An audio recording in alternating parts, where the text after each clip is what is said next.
नमस्कार, आप देख रहे हैं कशिश न्यूज और आपके साथ मैं हूं ज्ञानेंद्र। देखिए, अगर आप सरकारी नौकरी की चाह रखते हैं तो आपके लिए ये खबर बहुत ही मायने रखती है और कशिश न्यूज आपको बताने जा रहा है कि एक बड़ी वैकेंसी, एक नहीं दो नहीं बल्कि 3 बड़ी बड़ी वैकेंसियां आई है। वो वैकेंसियां हैं आपको, पहली वैकेंसी है मात्र मैट्रिक पास वालों के लिए। अगर आप मैट्रिक पास हैं तो आप पोस्ट ऑफिस में जॉब पा सकते हैं। पोस्ट ऑफिस सेंट्रल गवर्नमेंट का जॉब है। इसमें आपको जो निकला है पद वो पोस्टमैन का निकला है। मैं आपको बारीक तरीके से बता रहा हूं, ध्यान से सुनिए। अगर आप मात्र मैट्रिक पास है तो आप भी सरकारी जॉब कर सकते हैं। सरकारी जॉब यानी कि डाकमैन का, पोस्टमैन का, एमटीएस का और मेल गार्ड की वैकेंसी निकली है। आपको वो वैकेंसी निकली है। कुल पद है आपको 98,083। फिर से आप ध्यान से सुन लीजिए, कुल पद है 98,083, 83।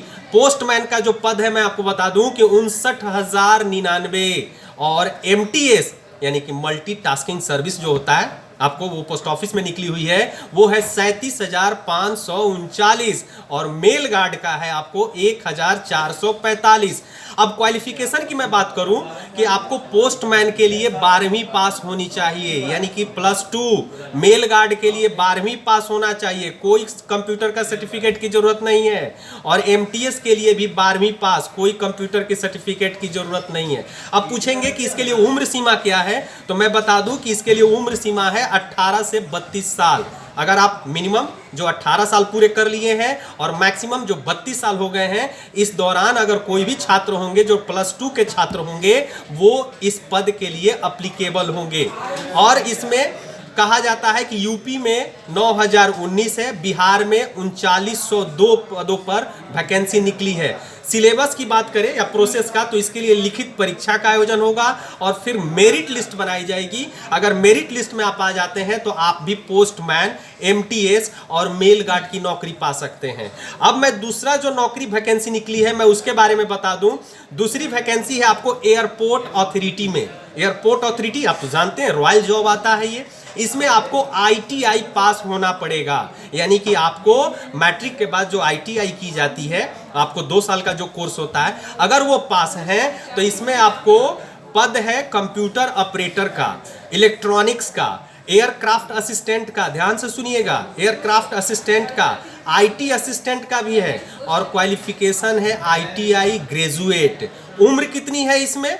उम्र है आपको 18 से 26 वर्ष के बीच। और फॉर्म कहां भरेंगे आप? याद रखिएगा, साइट जो बताने जा रहा हूं मैं, www, फिर से सुनिए आप, www.aai.aero/en, इस साइट पर जाकर के आप फॉर्म भर सकते हैं। और फॉर्म फीस सभी वर्ग के लिए अलग अलग है, यानी कि फीस अलग अलग है।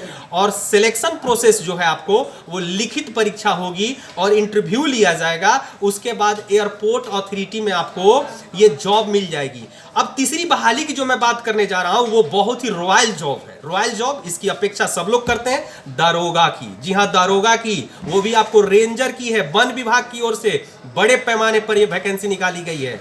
वन विभाग की ओर से 701 दारोगा की बहाली निकाली गई है। थोड़ा एक बार फिर सुनिएगा, जनरल कैटेगरी के 288, ओबीसी के 163, एससी के 160, एसटी के 20, ईडब्ल्यूएस के 70। और क्वालिफिकेशन क्या चाहिए इसके लिए? वन दरोगा के लिए आपको चाहिए ग्रेजुएट, वो भी साइंस स्ट्रीम से होना चाहिए। उसके बाद उम्र की मैं बात करूं तो अगर आप मिनिमम उम्र 21 साल और मैक्सिमम अगर 40 वर्ष के बीच है तो आप रेंजर बन सकते हैं। आप समझते हैं, बहुत कमाई वाली पद है भाई, इस चीजों को ध्यान रखिएगा, रेंजर का। और सभी वर्ग के लिए फी जो है आप मात्र 25 रुपया है। फॉर्म भरिए 25 रुपये में और बन जाइए वन दरोगा। कहां पर फॉर्म डालेंगे आप, तो उसकी मैं साइट बता रहा हूं, ध्यान से सुनिएगा। साइट है आपको UPSSSC.gov.in। इस साइट पर आप जाइए, जाकर के साइट को देखिए और वहां पर वन दरोगा की वैकेंसी निकली है, आप भर सकते हैं। अंतिम तारीख जो है वो 6 नवंबर है, यानी कि कल तक आप इस पोस्ट के लिए एप्लीकेबल है, इसलिए जल्दी कीजिए ये फॉर्म कल तक भरा जा सकता है और सिलेबस प्रोसेस जो है वो पहले रिटेन होगा, उसके बाद फिजिकल टेस्ट होगा, तब आप दारोगा बन जाएंगे। तो ये 3 वैकेंसियां थी जो कशिश ने आपसे शेयर किया। आप अगर इंटर पास है तो आप पोस्टमैन बन जाइए, अगर आप आईटीआई ग्रेजुएट है तो आप एयरपोर्ट अथॉरिटी में शानदार जॉब पाइए, अगर आप ग्रेजुएट हैं साइंस स्ट्रीम से तो आप फॉरेस्टर रेंजर बन जाइए, दरोगा बन जाइए। तो इस तरीके की लेटेस्ट अपडेट कशिश न्यूज आपको पल पल के देता रहेगा। अगर कोई और नेक्स्ट आती है वैकेंसियां तो सबसे पहले कशिश न्यूज आप तक पहुंचाने का काम करेगा।